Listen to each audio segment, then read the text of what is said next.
Mateus 27, versículo 35, vamos ler todos juntos?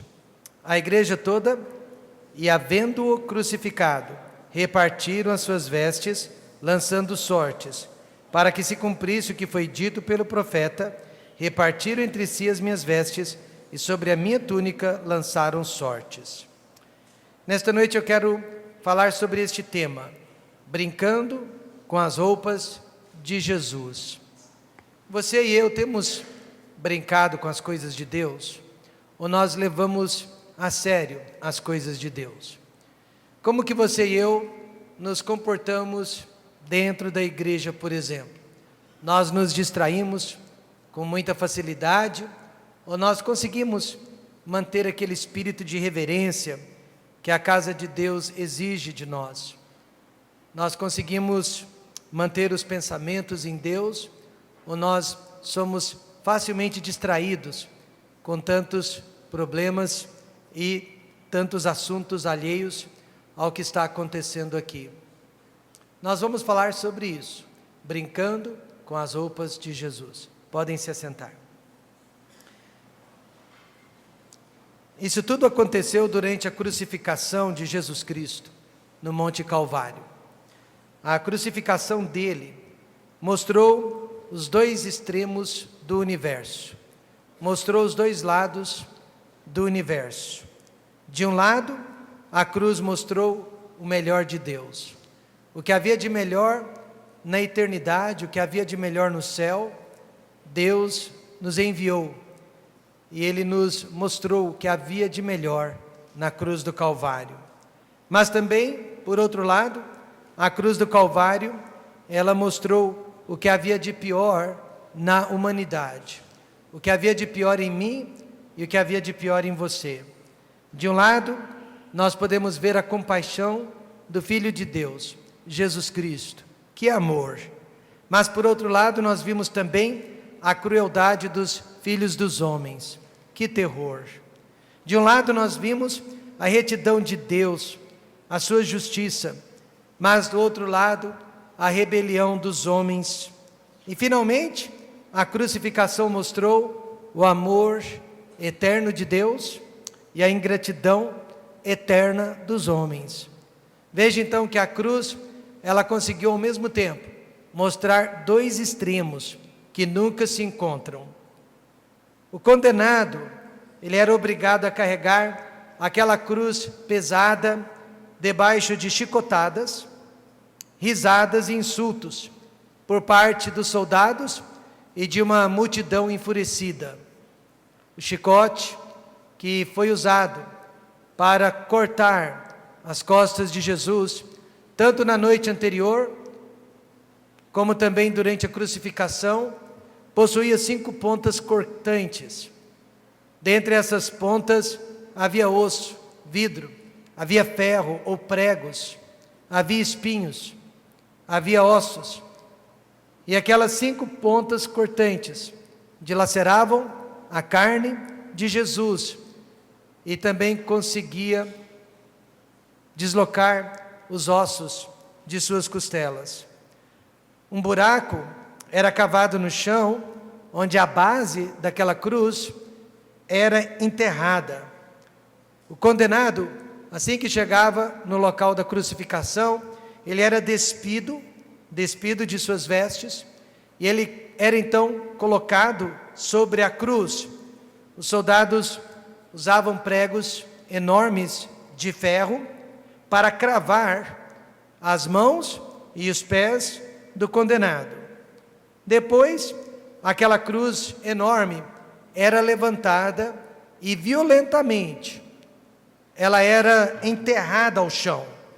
E naquele momento em que violentamente ela era colocada no buraco que havia sido feito ao chão, os pregos então conseguiam dilacerar ainda mais a carne, e parte do corpo da vítima.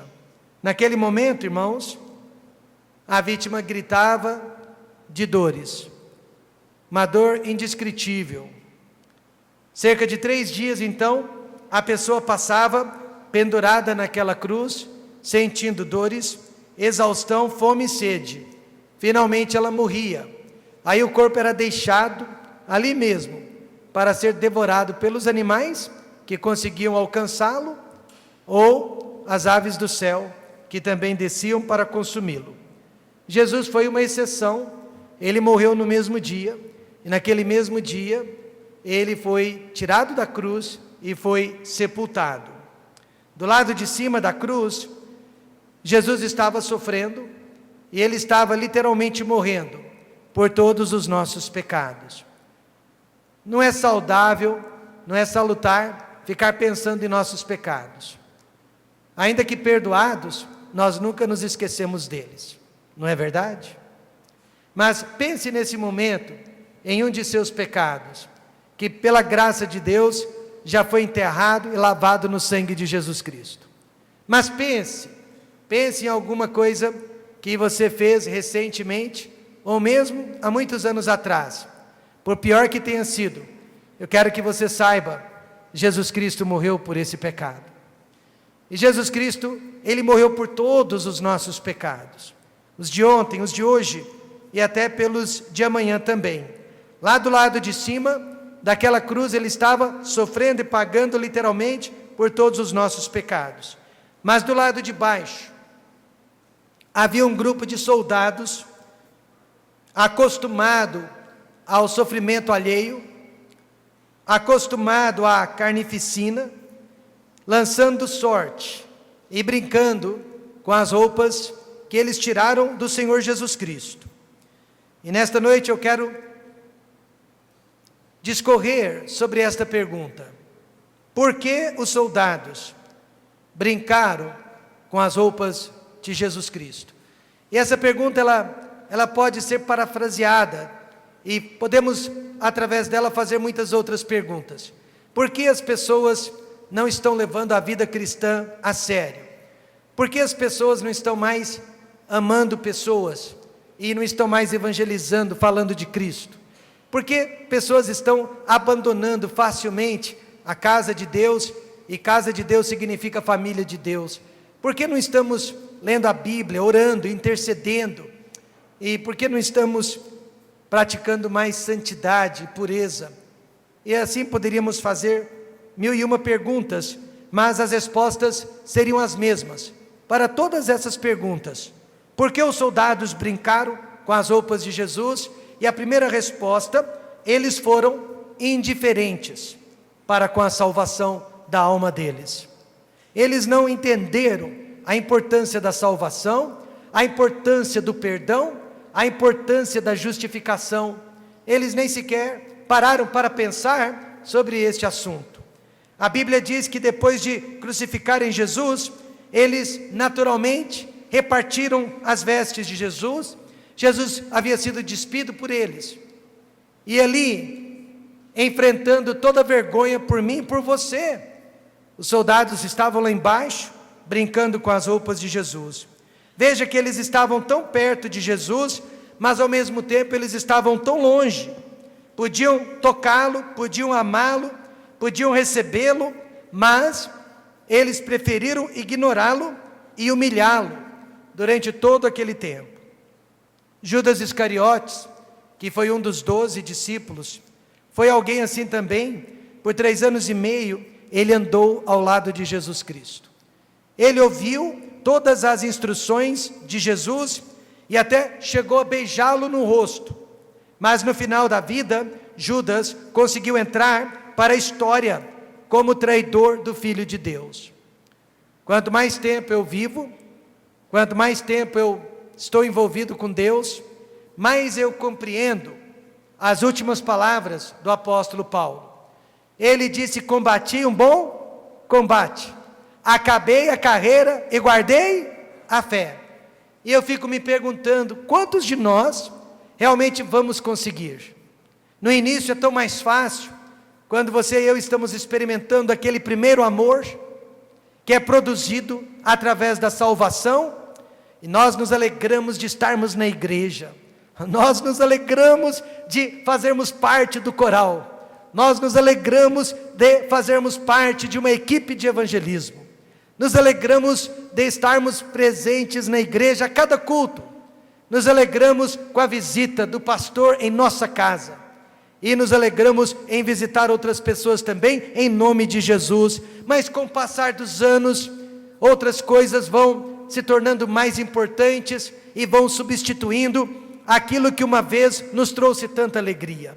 E aquele primeiro amor, ele é deixado de lado, e no lugar do primeiro amor, surge então a apatia espiritual, o desdém e o desânimo.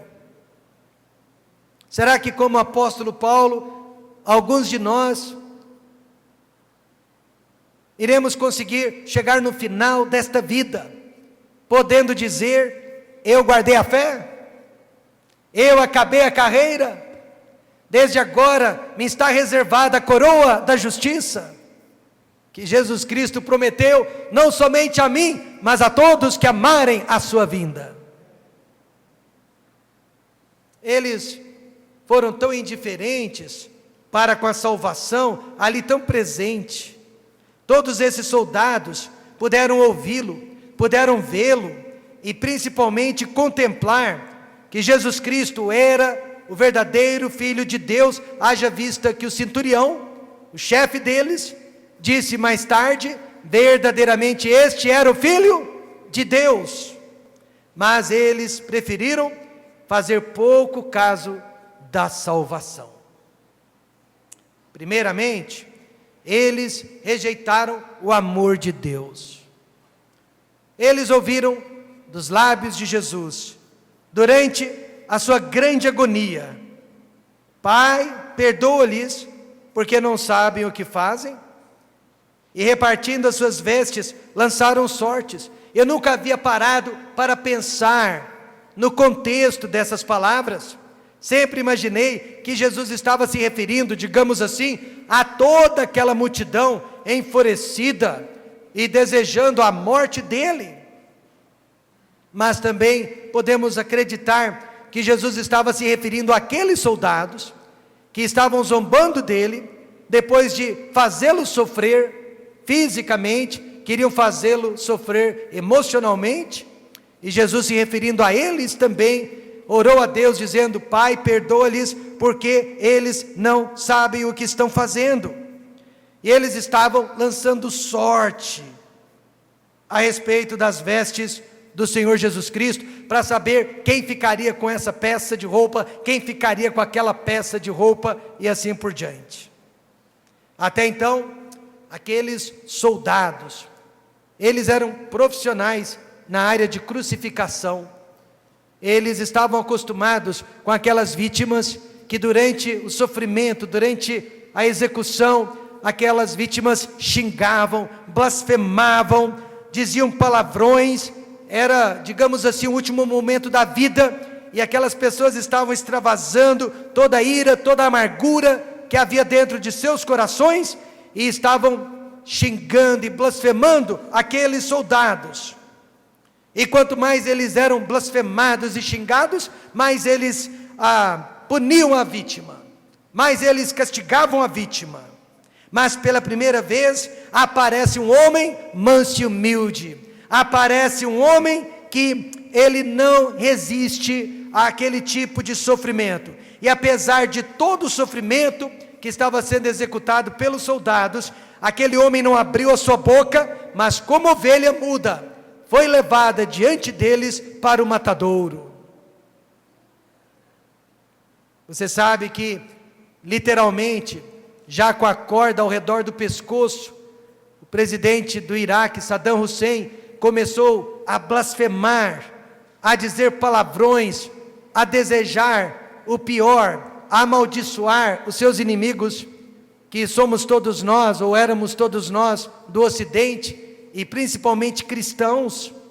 Ele sabia que tinha só mais alguns minutos de vida, e ele usou aqueles minutos para descarregar toda a sua ira contra o Ocidente, contra os cristãos, contra toda pessoa que não cresce como ele, que não acreditasse como ele, e que não tivesse a mesma fé que ele tinha, a mesma religião que ele tinha. Ele aproveitou seus últimos minutos para blasfemar, para dizer muitos e muitos palavrões, porque ele sabia que em alguns instantes ele estaria morto. Quanta diferença! Jesus, antes de morrer, ele sofreu muito, ele foi pisoteado, ele foi moído, ele foi esmagado, mas mesmo assim, ele guardou os seus lábios, ele guardou qualquer sentimento ruim, mesmo porque ele não os tinha, ele guardou o seu coração. E os soldados, eles viram tudo aquilo, eles viram o amor de Deus em pessoa, mas eles ainda assim preferiram ignorá-lo. Alguns anos atrás, um homem assim, revoltado contra Deus, revoltado contra a vida, ele me disse que se Deus existe, Deus tem uma dívida enorme para com a humanidade, porque na opinião dele, Deus estava permitindo todos esses problemas, sofrimentos, injustiças que há na vida, que há na face da terra. Eu disse para ele: meu amigo, você chegou tarde demais, porque se Deus tinha qualquer dívida para com a humanidade, essa dívida foi paga há 2000 anos, através da morte do Senhor Jesus Cristo. Ele pagou por todos os nossos pecados, amém, irmãos? Agora somos nós que estamos em dívida para com Deus. Agora é nós que precisamos receber o amor de Deus.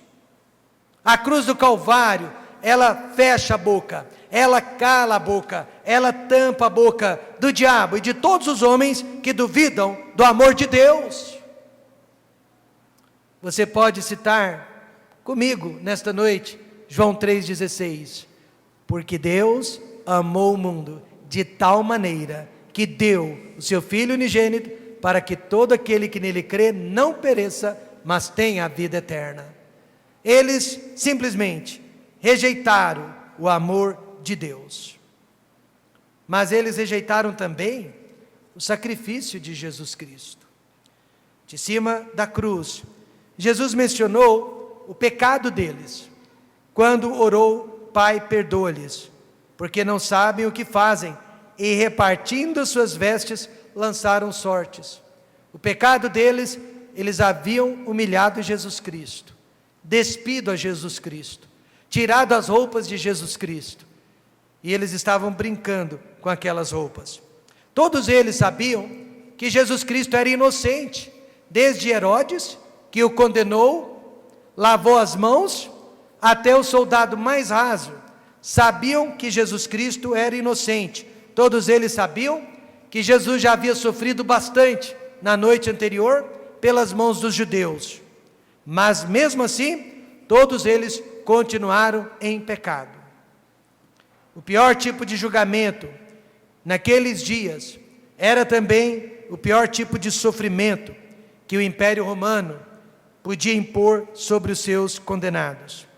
Pior que a fogueira da Inquisição, pior que a guilhotina da Revolução Francesa, e pior que a própria espada de Roma, era a crucificação. A cruz, irmãos, era destinada somente aos escravos, somente aos ladrões, somente aos amotinadores, e nenhum deles podia ser romano, somente para aqueles que não eram romanos.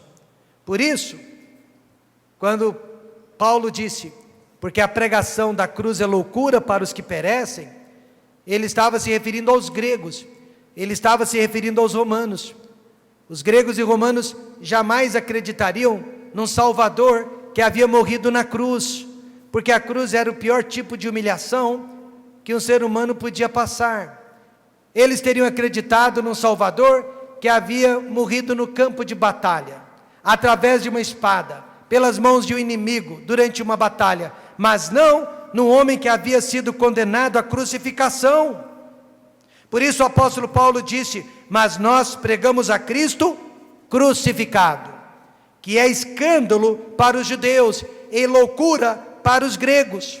Ninguém podia aceitar que um Salvador, que um remidor, que Deus encarnado pudesse passar pela afronta da cruz, porque era o pior tipo de sofrimento, era o pior tipo de morte, era o pior tipo de condenação que alguém podia passar, mas Ele passou por mim e por você, Por quê? Porque eu e você também merecemos nesta noite o pior tipo de sofrimento, o pior tipo de condenação e o pior tipo de dor. Eu e você merecemos ir para o inferno. Não há uma pessoa aqui que não mereça o inferno, mas pela graça de Deus, Ele foi para o inferno no nosso lugar. Mas Ele foi rejeitado, o sacrifício dele foi rejeitado por aqueles soldados. Certa vez um médico renomado de nossa cidade, ele me tentou persuadir a mudar a minha fé. Eu disse: doutor, jamais eu vou mudar a minha fé. Por quê? Porque somente Jesus Cristo morreu pelos meus pecados, sofreu pelos meus pecados, pagou pelos meus pecados. Nenhum Salvador jamais fez tudo isso por mim. Em outras palavras, nós não devemos rejeitar o sacrifício de Jesus Cristo, mas eles rejeitaram também a palavra de Deus. Debaixo da cruz, eles estavam ouvindo o que você e eu estamos ouvindo nesta noite, o testemunho de Jesus Cristo. Eles ouviram o testemunho daquele ladrão que foi salvo na última hora. Senhor, lembra-te de mim quando entrares no teu reino. E Jesus disse: hoje mesmo estarás comigo no paraíso. Eles ouviram esta pregação. Eles ouviram outro ladrão zombando de Jesus e rejeitando Jesus. Eles viram todas essas coisas. Jesus disse para o ladrão: hoje estarás comigo no paraíso. Eles ouviram. Mas eles rejeitaram aquela pregação. Tudo isso aconteceu diante dos seus olhos, debaixo de seus ouvidos, mas mesmo assim, eles continuaram em seus pecados. Eu sei que você e eu, nesta noite, estamos visualizando todos esses acontecimentos. Isso faz parte da imaginação. Larry King, um dos repórteres mais famosos da rede internacional de televisão chamada CNN, ele entrevistou as maiores celebridades do século passado e deste século também. Ele entrevistou as pessoas mais importantes deste mundo. Então alguém perguntou: Larry, há alguém na história da humanidade que você gostaria de ter entrevistado?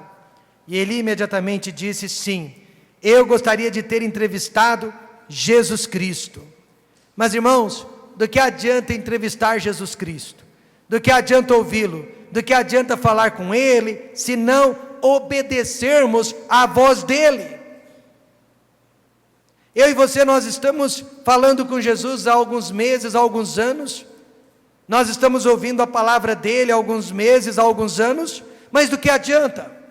Jesus disse: as minhas ovelhas ouvem a minha voz, e eu conheço-as, e elas me seguem. Mais importante é seguir Jesus Cristo, amém, irmãos? É o mais importante. Os soldados romanos rejeitaram o amor de Deus, rejeitaram o sacrifício do Senhor Jesus Cristo, rejeitaram a palavra de Deus.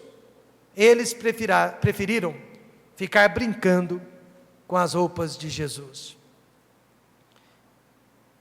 Em segundo lugar, eles brincaram com as roupas de Jesus porque estavam ocupados demais com a profissão deles. Qual era a profissão deles? Eles eram soldados. Eles viviam da guerra, eles viviam de punir as pessoas, matar as pessoas. Você sabia que foram os persas e não os romanos que inventaram a crucificação como modo de execução, como modo de punição? Os romanos aperfeiçoaram este método, mas eles não foram os inventores deste método. Os persas, em 539 a 533 a.C., já se utilizavam deste método cruel para punir as pessoas. Mas tornou-se um método muito popular entre os romanos. Eles matavam pessoas, não romanos, através da crucificação.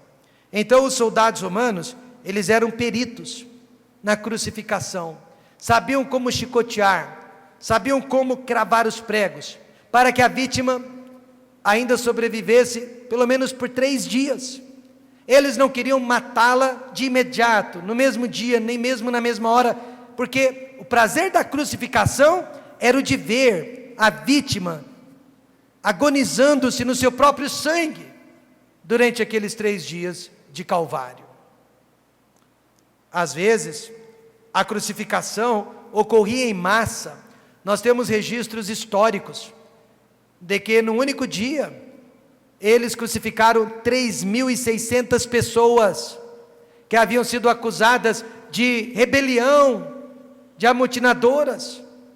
E eles só pararam a crucificação porque acabaram as árvores, sumiram as árvores, não havia mais árvores ao redor de onde tirar a madeira para preparar as cruzes onde aquelas pessoas seriam crucificadas. Você sabia que nos dias de hoje ainda há um país, há um local onde se pratica a crucificação como punição? O Sudão. O Sudão crucifica pelo menos 90 pessoas por ano, que são condenadas a esse tipo de execução. Os soldados romanos, eles focaram na missão deles, ao invés de prestar atenção no amor de Deus, no sacrifício de Jesus e na palavra de Deus, eles focaram na profissão deles. Qual era a profissão deles? Crucificar aquele judeu que se dizia rei dos judeus, mas não prestaram atenção na missão daquele judeu.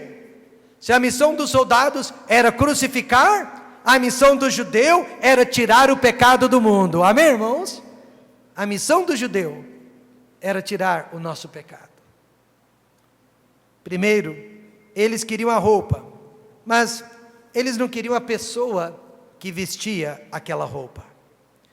Há lendas, são lendas, ninguém pode provar, de que resíduos daquelas roupas existem até os dias de hoje e se tornaram relíquias. Quem será que possui esses resíduos? Porém, que bem fizeram aquelas roupas para os soldados? Nenhum. João 19, 23, fala da roupa de cima que Jesus estava usando, e foi essa roupa de cima que foi dividida em 4 partes. Já a roupa de baixo era uma túnica, e a túnica não tinha costura. Então, se alguém ficou com a túnica, ficou com a peça inteira, porque ela não podia ser dividida, ela não tinha costuras. Ou seja, Jesus estava usando uma roupa por cima e uma roupa por baixo. Sabe o que isso nos mostra? Sabe o que isso nos diz? Que Jesus estava usando roupas de sacerdote. E os soldados sabiam disso. Sabiam que aquela roupa eram roupas de um sacerdote. A roupa dizia quem ele era. A roupa dizia o que ele representava e o que ele fazia. Mas aqueles homens brincaram com aquela roupa que era santa, que era consagrada, e rejeitaram a pessoa que usava a roupa. Isso me faz lembrar um perigoso traficante que usava um crucifixo enorme, pendurado ao pescoço, e ao mesmo tempo uma metralhadora enorme pendurada na mão. E ele acreditava que aquele crucifixo podia livrá-lo da polícia, e que aquela metralhadora podia protegê-lo dos seus inimigos. Mas ele não tinha fé no crucificado, e muito menos no que Jesus fez por ele, para salvar e transformar a vida dele.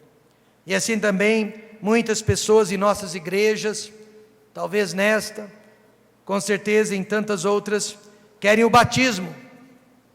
Quem não deseja ser batizado, achando que o batismo pode produzir algum tipo de bênção?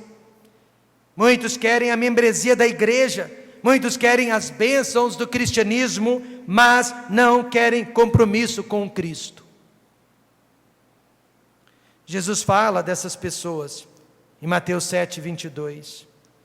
Ele diz: muitos me dirão naquele dia: Senhor, Senhor, não profetizamos nós em teu nome, e em teu nome não expulsamos demônios, e em teu nome não fizemos muitas maravilhas? E então lhes direi abertamente: nunca vos conheci, apartai-vos de mim, vós que praticais a iniquidade. E se você me permite parafrasear este verso, muitos dirão a Jesus Cristo naquele dia: mas Senhor, Senhor, nós não éramos membros do Templo Batista Maranata de Goiânia. Mas Senhor, Senhor, nós não ajudamos o Templo Batista Maranata de Goiânia a abrir o Templo Batista Maranata de Ribeirão Preto. Nós não ofertamos. Senhor, Senhor, nós não fazíamos parte do coral ou até de uma equipe de visitação. Senhor, Senhor, Senhor, Senhor. Por isso, nesta noite, não confie nas atividades, não confie nos rituais, confie apenas no sangue de Jesus Cristo. Confie apenas na sua fé e no arrependimento de seus pecados. Hoje de manhã foi dito: quem não se arrepender irá perecer. Os elementos essenciais para a sua e a minha salvação: fé no Senhor Jesus Cristo e arrependimento de pecados. Amém, irmãos? Não confie em outro meio para a sua salvação. Jesus nunca conheceu aqueles soldados, e aqueles soldados nunca conheceram a Jesus, apesar de possuírem as roupas de Jesus. Alguns anos atrás, meu pai insistiu que eu visitasse uma prima. Na verdade, ela era casada com o meu primo, eu não a conhecia. E ela morava na cidade de Araguari. Eu estava visitando meu pai em Ribeirão Preto, e eu tinha que voltar naquele dia para Goiânia. Eu tinha que estar aqui à noite, eu não sabia porquê, eu não me lembro porquê, mas eu tinha que chegar em Goiânia naquele mesmo dia. Mas eu estava em Ribeirão, e o meu pai me disse: você vai passar em Araguari, vai visitar a esposa de seu primo, ela tem câncer, e ela está vivendo os seus últimos dias de vida. E eu disse: mas pai, eu não o conheço, e além disso, eu tenho hora marcada para chegar em Goiânia. Mas o meu pai não me deu ouvidos, e ele disse: olha, o que é mais importante, que você tem que fazer em Goiânia, ou pregar o evangelho para sua prima? E eu dou graças a Deus, que mesmo depois de grande, mesmo depois de casado, mesmo depois de emancipado, eu ainda acredito em obedecer ao Pai. Amém, irmãos? Eu ainda acredito em obedecer à voz do Pai. Eu disse para ele: já que o Senhor insiste. Mas de Ribeirão até Araguari eu fiquei orando: oh Deus, eu soube que ela é muito religiosa, eu soube que ela nunca deu crédito a nenhuma outra pregação, a nenhum outro ensinamento, senão o que ela já recebeu através da igreja dela. Mas estou nas tuas mãos, usa-me. Nós chegamos em Araguari logo depois do almoço, 1h, 2h, eu não me lembro, e nós fomos direto para a casa dela. E quando entramos naquela sala, eu me apresentei: eu sou o seu primo, me chamo Rômulo. E dentro daquela sala eu vi muitas e muitas imagens de escultura, não poucas, velas acesas, e deu para perceber o quanto ela era religiosa, o quanto ela era devota, o quanto ela era dedicada. Mas seu rosto já estava deformado em consequência da doença, e ela, apesar de muito sóbria, mal conseguia falar por causa do estágio em que se encontrava com a doença. Nos assentamos, fiz uma oração, em momento algum falei de igreja, em momento algum falei de religião, amém, irmãos? Mas eu dei o meu testemunho de como eu fui salvo, e eu abri a palavra de Deus, e eu mostrei o plano de salvação, os passos para a salvação, e eu fiquei pensando: meu Deus, o que será que ela está pensando? E ela olhava para mim com os olhos brilhando, E ao lado dela, havia minha tia, que era a sogra dela, que hoje está com Alzheimer, mas naquele dia não estava. Eu preguei o Evangelho, e então, quando eu terminei, eu disse, eu vou fazer o apelo, mas duvidando que ela aceitasse. Eu pensava comigo mesmo, ela vai me dizer que já fez isso antes, ela vai me dizer que ela pratica, ela vai me dizer que acha que vai para o céu, não é isso que o religioso fala? Mas quando eu fiz o apelo, e por favor, isso acontece uma vez na vida e outra na morte, e eu não quero ninguém saindo daqui e dizendo que nós estamos mudando a nossa doutrina. Eu quero dizer em alto som, nós somos batistas tradicionais históricos, amém, irmãos? Mas algo especial aconteceu naquele dia. Ela disse para mim, Rômulo, antes de fazer uma decisão, ela disse, Rômulo, hoje de manhã, eu acordei e fui fazer as minhas preces, e durante as minhas preces, eu pedi a Deus, que alguém me mostrasse, que alguém me ajudasse, que alguém me preparasse. Ela sabia que ia morrer, e ela disse que durante as suas preces, ela teve uma visão, e ela viu este homem entrando pela porta da sala, cabelos pretos e pele clara, e ela disse que esse homem era eu. Então ela não tinha dúvidas, de que Deus havia me mandado naquele dia, para mostrar como ser salva.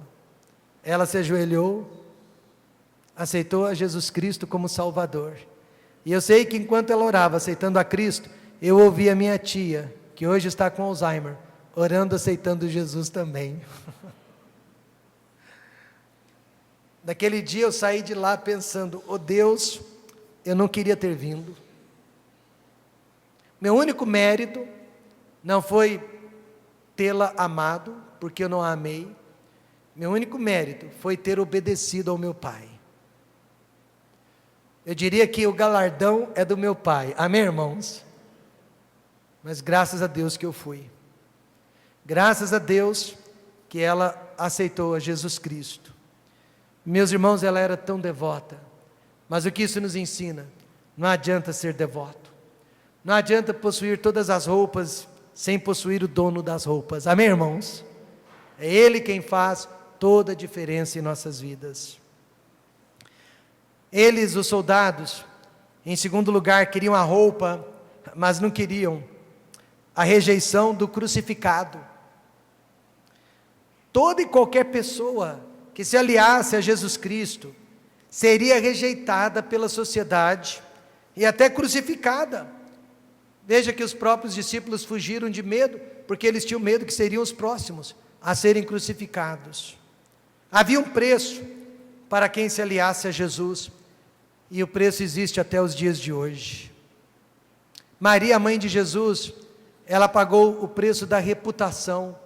Durante toda a sua vida, ela foi chamada de adúltera, ela foi considerada uma mulher adúltera. José, o marido dela, ele também pagou o preço da humilhação, ele ficou conhecido como o pai do bastardo, o marido da mulher adúltera. Imagine o preço que aquele casal pagou para se aliar ao Senhor Jesus Cristo. Os magos que deixaram o Oriente, vieram trazer os seus presentes, na época de Natal, eles pagaram com os seus bens materiais. Muitos de nós acreditamos que eles deram tudo que tinham para o sustento do menino Jesus, e realmente José pôde sustentar a família por muitos anos, no Egito, através daqueles presentes.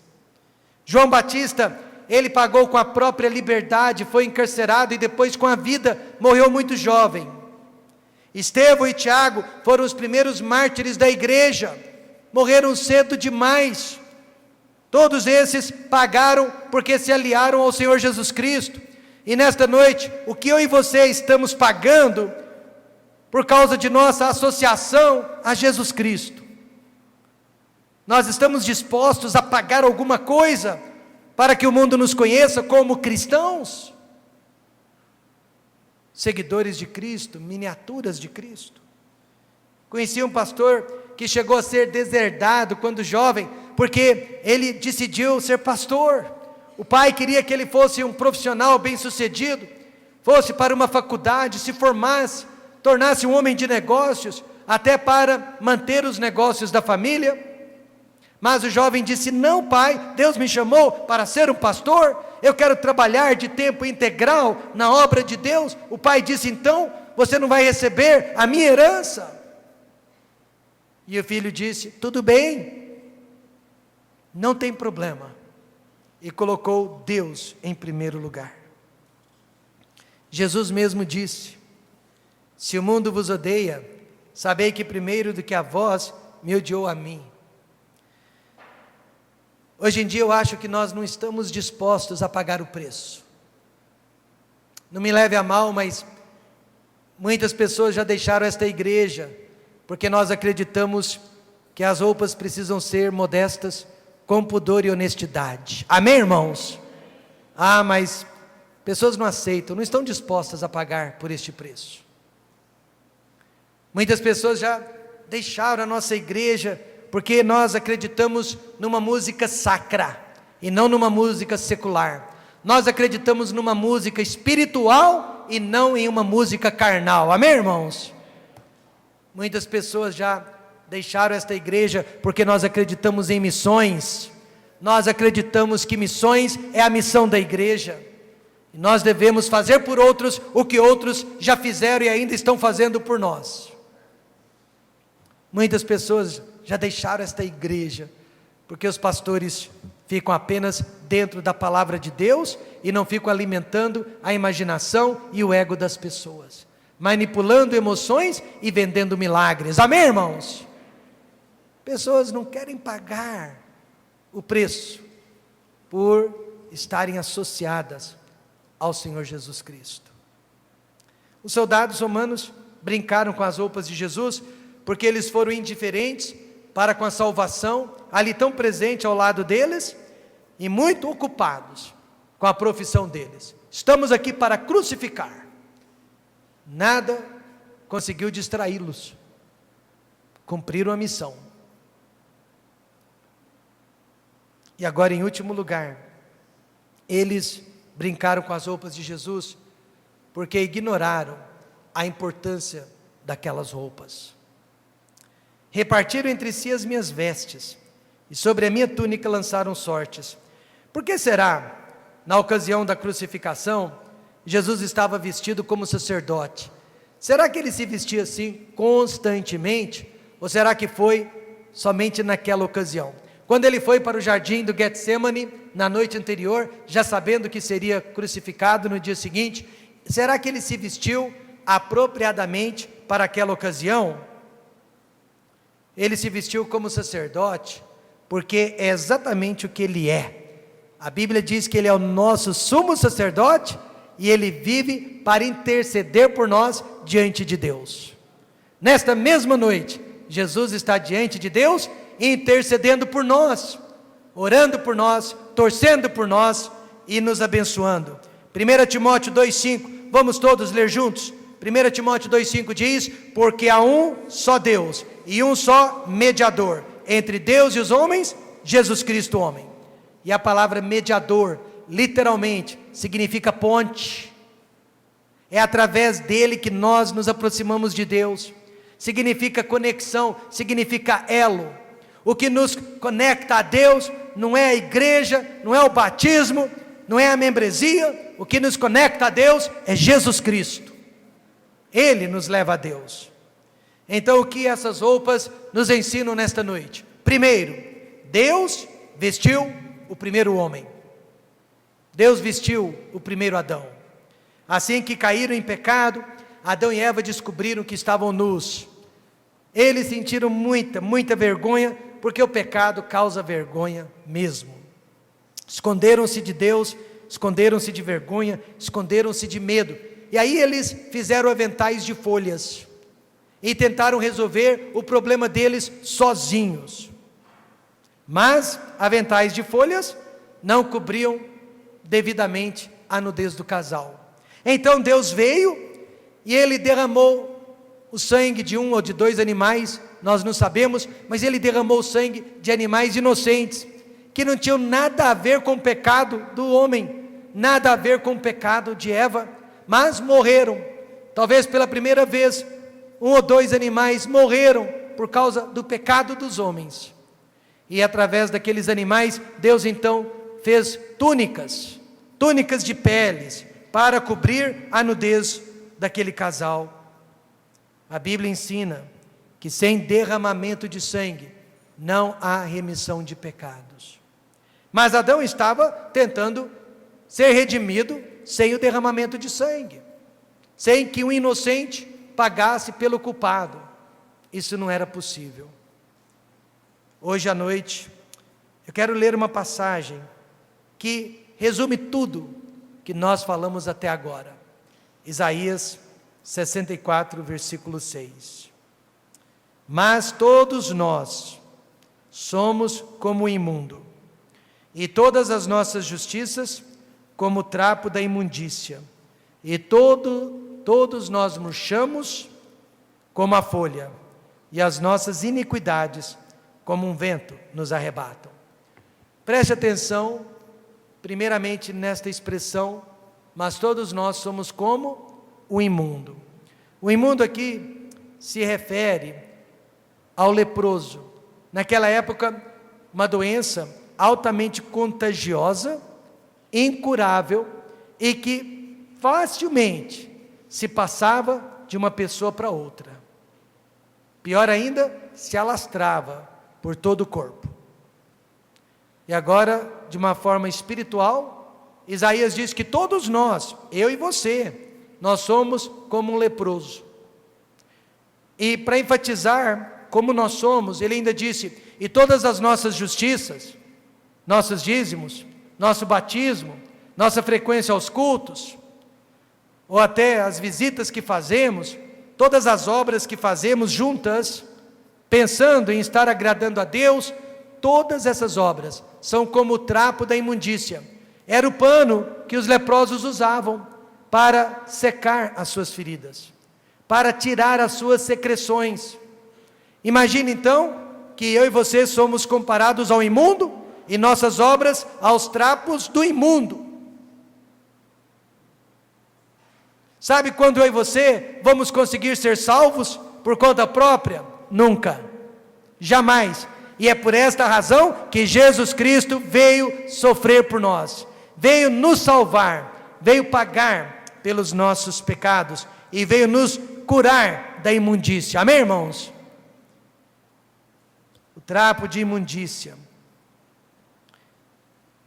era aquele avental que Adão e Eva fizeram para si, tentando cobrir a nudez.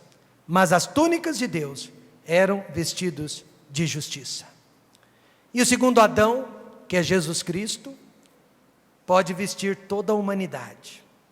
Hoje nós fizemos a leitura deste texto, Isaías 61:10.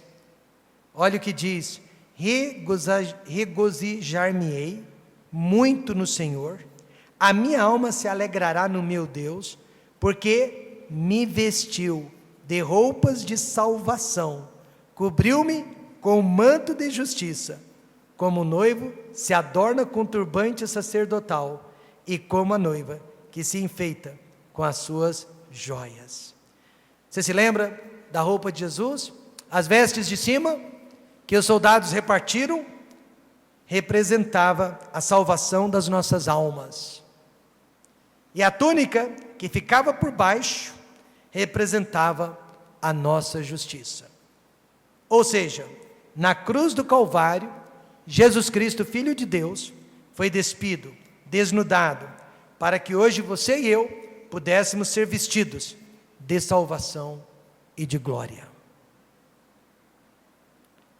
Concluindo, será que já não brincamos por demais, por tempo demais, com as roupas de Jesus?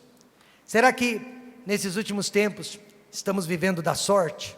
Alguém me disse: pastor, eu estou vivendo de crédito. Não, você está vivendo de sorte, porque você não sabe, né, quando que os seus créditos vão acabar.